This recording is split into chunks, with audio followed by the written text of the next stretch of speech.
Before we begin this tale from the dusty trails of the Old West, please hit that like button and subscribe to our channel for more stories of courage, redemption, and the untamed frontier. Your support keeps these stories alive.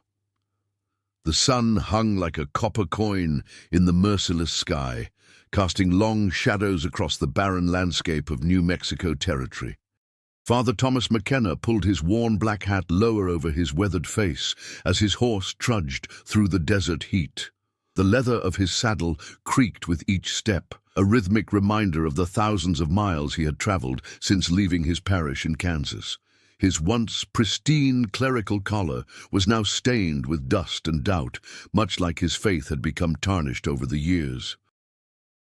3 years had passed since the cholera outbreak that claimed half his congregation, including the children he had baptized with his own hands. The memory of their small coffins still haunted his dreams, and the questions that followed had eaten away at his belief like acid on metal. How could a benevolent God allow such suffering? Where was the divine mercy he had preached about for so long? These thoughts had driven him from his comfortable rectory into the unforgiving wilderness, seeking answers that seemed as elusive as water in the desert. The wind picked up, sending tumbleweeds dancing across his path like ghostly congregants fleeing from an empty church. McKenna's horse, a sturdy bay mare named Patience, snorted and shook her head, sensing her rider's unease. They had been traveling for days without seeing another soul, surviving on hardtack and the occasional rabbit McKenna managed to shoot with his father's old Colt revolver. The irony wasn't lost on him that a man of God now relied on violence to sustain himself. As the afternoon sun began its descent toward the horizon, painting the sky in shades of amber and crimson, McKenna noticed smoke rising in the distance. His heart quickened with the possibility of human contact, perhaps a homestead where he could rest and water his horse. He urged Patience forward, following a barely visible trail that wound between massive red rocks and scrubby desert vegetation. The landscape seemed to whisper secrets of ancient peoples who had walked these paths long before white men brought their churches and their wars. The smoke led him to a small settlement nestled in a valley between two mesas. Adobe buildings with flat roofs hugged the earth like sleeping animals, their walls the color of dried blood in the fading light. A few scattered lights flickered in windows, and McKenna could hear the distant sound of voices carried on the evening breeze. As he approached, he noticed a commotion near the town's edge, where a crowd had gathered around what appeared to be a young woman kneeling in the dust. The townspeople formed a rough circle around her, their faces twisted with anger and disgust. McKenna dismounted and approached cautiously, his instincts as a former shepherd of souls compelling him to investigate. The woman appeared to be in her early 20s, with long dark hair that hung like a curtain around her face. Her simple cotton dress was torn and dirty, and McKenna could see tear tracks through the dust on her cheeks. 5 years, shouted an elderly man with a grey beard, pointing an accusing finger at the woman. 5 years of marriage and not one child. You're cursed, Elena. Cursed by God himself. The crowd murmured their agreement, some spitting in the dirt near her feet.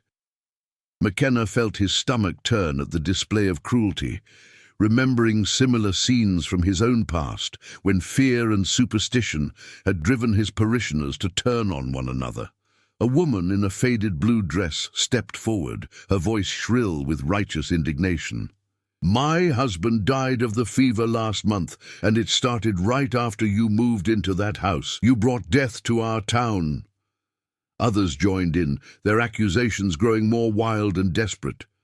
McKenna recognized the signs of a community looking for someone to blame for their misfortunes, and his heart ached for the young woman who had become their scapegoat.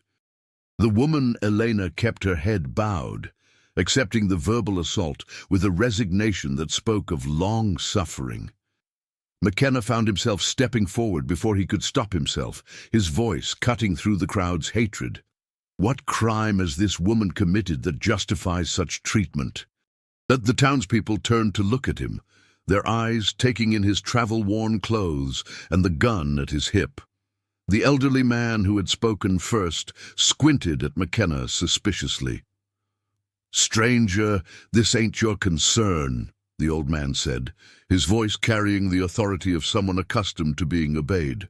"This woman is barren, cursed by the Almighty. She's brought nothing but misfortune to our town since she arrived." McKenna felt a familiar anger rising in his chest, the same rage that had consumed him when he watched helplessly as disease claimed his congregation. But this time, he could act. "I see no curse here," McKenna replied, his voice steady despite the tremor in his hands. "I see only a woman in need of compassion, something your God commands you to show." His words hung in the air like a challenge, and he could feel the tension in the crowd shifting. Several men stepped forward, their hands moving instinctively toward the weapons they carried. A younger man with a scar across his left cheek spat tobacco juice into the dust. "You sound like a preacher, stranger." "But even preachers know that God punishes the wicked. This woman's barrenness is proof of her sin." McKenna felt the weight of his lost faith pressing down on him like a physical burden. How could he defend God's mercy when he no longer believed in it himself? Instead of answering, McKenna walked to where Eleanor knelt and extended his hand to her. She looked up at him, with eyes the color of sage honey, filled with a mixture of hope and fear. Her fingers were calloused from hard work, and he could feel them trembling as she took his hand and rose to her feet. The crowd watched in stunned silence as McKenna placed himself between Elena and their hatred. "If you wish to harm this woman, you'll have to go through me first," McKenna said, his hand resting on the grip of his revolver. The gesture was not lost on the townspeople, who had seen enough violence to recognize a man prepared to use it. The elderly leader of the group studied McKenna for a long moment, weighing his options. "Take her then," the old man finally said, his voice filled with disgust. "But know that you carry her curse with you. Don't come back to San Miguel expecting hospitality when misfortune follows in your wake." The crowd began to disperse, muttering among themselves and casting dark looks over their shoulders. McKenna watched them go, feeling the familiar hollow ache in his chest that came from witnessing humanity's capacity for cruelty. Elena stood beside him, her body shaking with suppressed sobs. "Why?" she whispered, her voice barely audible above the evening wind. "Why would you help me? You don't even know me." "You—" McKenna looked down at her, seeing something in her eyes that reminded him of his own lost faith. They were both outcasts now, rejected by the communities that had once given their lives meaning. "Because someone should," he replied simply. "Do you have anywhere to go?" Eleanor shook her head, her long hair catching the last rays of sunlight. "My husband's family cast me out when he died. They said I killed him with my barrenness, that God was punishing him for marrying me." McKenna felt his jaw clench at the casual cruelty of her words, remembering how his own bishop had suggested that his congregation's suffering was somehow connected to his own spiritual inadequacy. As darkness began to settle over the desert, McKenna made a decision that would change both their lives. "Come with me," he said, walking back to where patients waited patiently. "I have supplies for two, and the desert is safer than staying here." Eleanor hesitated, clearly torn between fear of the unknown and the certainty of continued persecution if she remained. "I have nothing to offer you," she said, her voice filled with shame. "I can't even fulfill a woman's most basic purpose." "What use am I to anyone?" McKenna turned to face her, seeing in her self-loathing a reflection of his own spiritual crisis. They were both carrying wounds that seemed too deep to heal, but perhaps they could find some measure of peace in each other's company. "We'll figure it out as we go," he said, offering her his hand again. This time, she took it without hesitation, and McKenna helped her mount behind him on patience. As they rode away from San Miguel, Elena's arms wrapped around his waist for support. McKenna felt something he hadn't experienced in years, a sense of purpose that had nothing to do with divine calling and everything to do with simple human decency. The desert night was cold, and filled with the sounds of nocturnal creatures going about their business. McKenna made camp beside a small stream, the water reflecting the stars like scattered diamonds. He shared his meager supplies with Eleanor, watching as she ate with the desperate hunger of someone who hadn't had a decent meal in days. Her gratitude was evident in every gesture, and McKenna found himself wondering how long she had been living on the edge of starvation. As they sat by the small fire McKenna had built, Elena told him her story. She had been married at 18 to a man 20 years her senior, an arrangement made by her father to settle a debt. Her husband had been kind enough, but as the months passed without a pregnancy, his family's patience had worn thin. When he died of pneumonia the previous winter, they had immediately blamed her, claiming that her barrenness had somehow weakened him and made him susceptible to disease. "I tried everything," Eleanor said, her voice barely above a whisper. "Prayers, herbs, pilgrimages to every shrine within 100 miles, nothing worked. I began to believe they were right, that I was cursed." McKenna listened in silence, recognizing the familiar pattern of someone whose faith had been weaponized against them. He had seen it countless times in his ministry, the way religious communities could turn on their most vulnerable members. "Faith isn't about deserving blessings," McKenna said finally, though the words felt hollow in his mouth. "Sometimes terrible things happen to good people, and there's no divine reason for it." Eleanor looked at him with surprise, perhaps expecting platitudes about God's mysterious ways.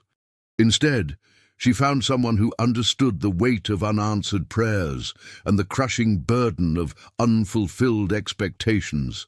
They traveled together for weeks, moving from town to town across the territories. McKenna had enough money saved from his former life to keep them fed and supplied, though he was careful not to reveal his clerical background. Elena proved to be a capable traveling companion, skilled in the practical arts of survival that her hard-scrabble life had taught her.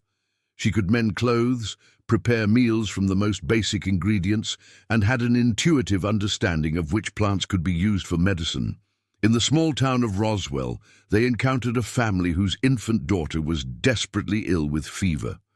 The local doctor had given up hope, and the parents were preparing for the worst. Elena approached them with a quiet confidence that surprised McKenna, offering to help with remedies she had learned from her grandmother. Working through the night, she managed to break the child's fever and save her life. The grateful parents offered payment, but Elena refused, saying that healing was a gift that should be shared freely. Word of Elena's healing abilities spread quickly through the territory, and soon people were seeking them out specifically for her help. McKenna watched in amazement as the woman who had been branded as cursed revealed herself to be a natural healer, someone whose touch seemed to bring comfort to the sick and suffering. Her barrenness, which had been seen as a sign of God's displeasure, had perhaps freed her to serve as a mother to all who needed healing.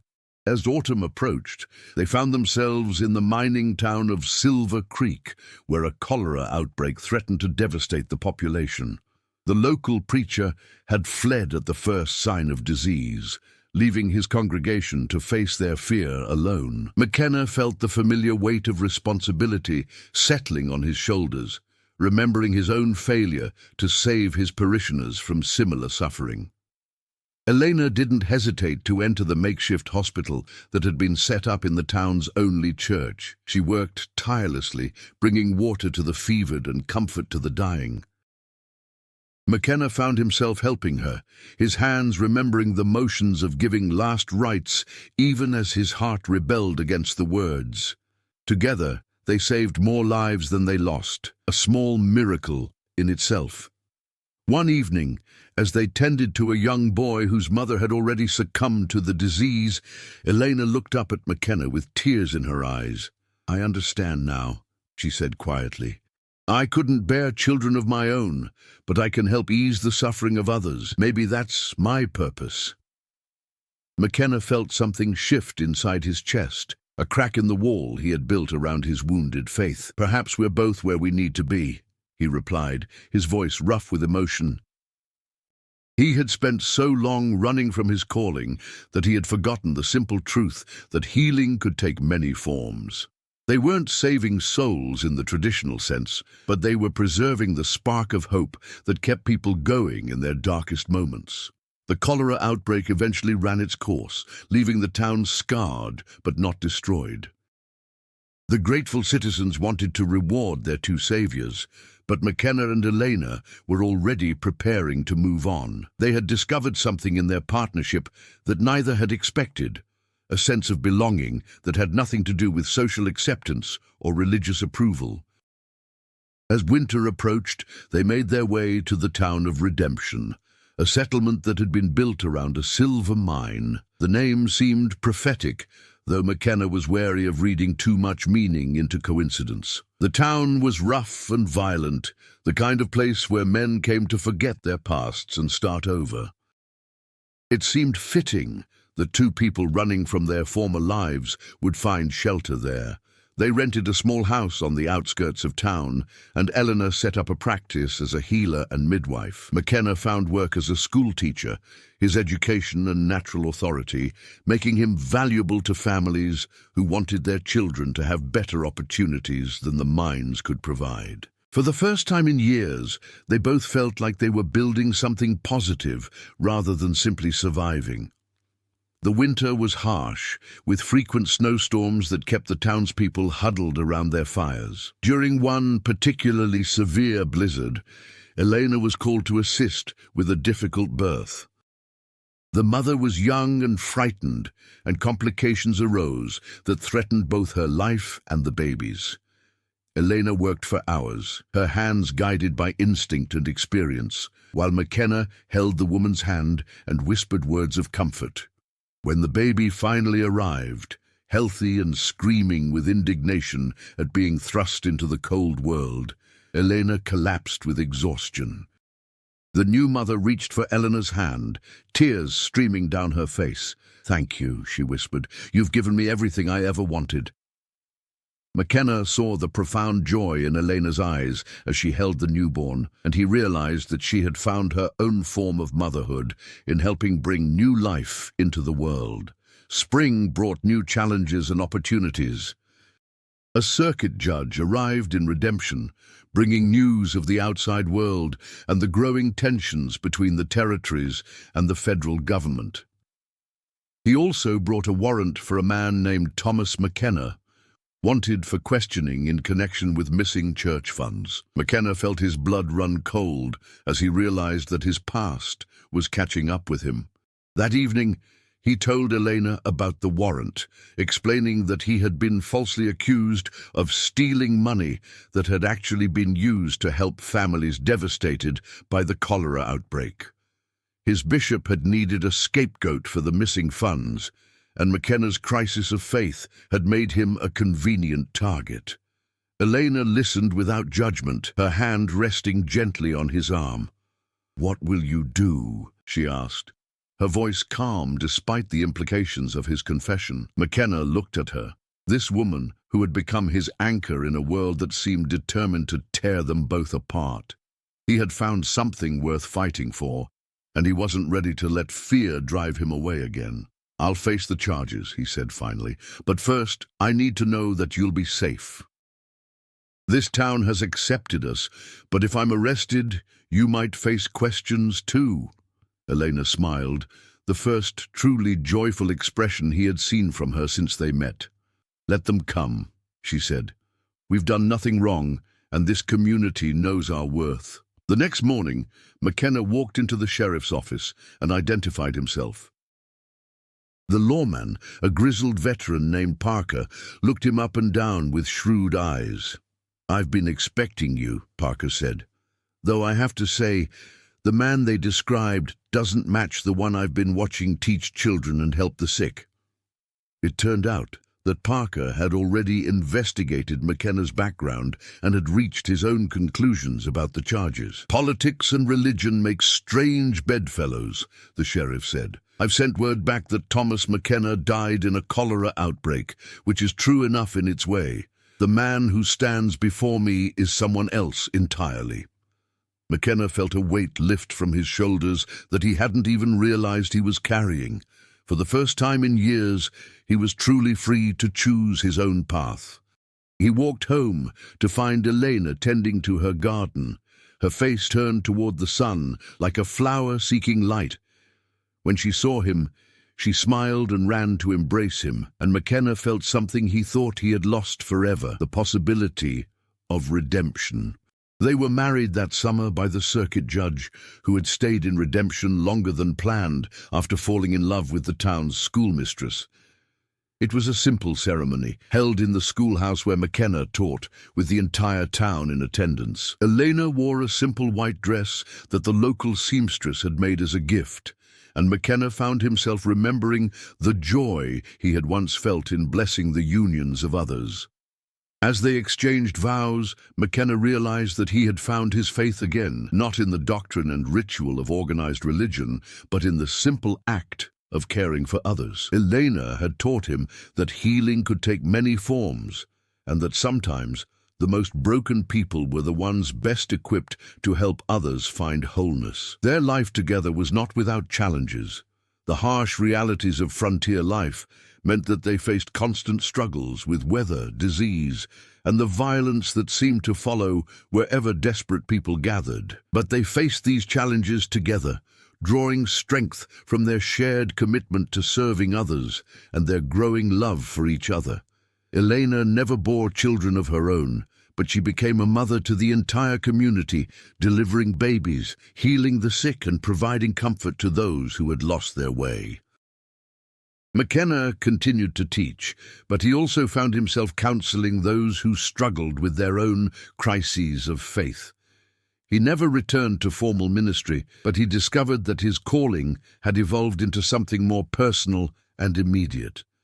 Years passed, and Redemption grew from a rough mining town into a thriving community.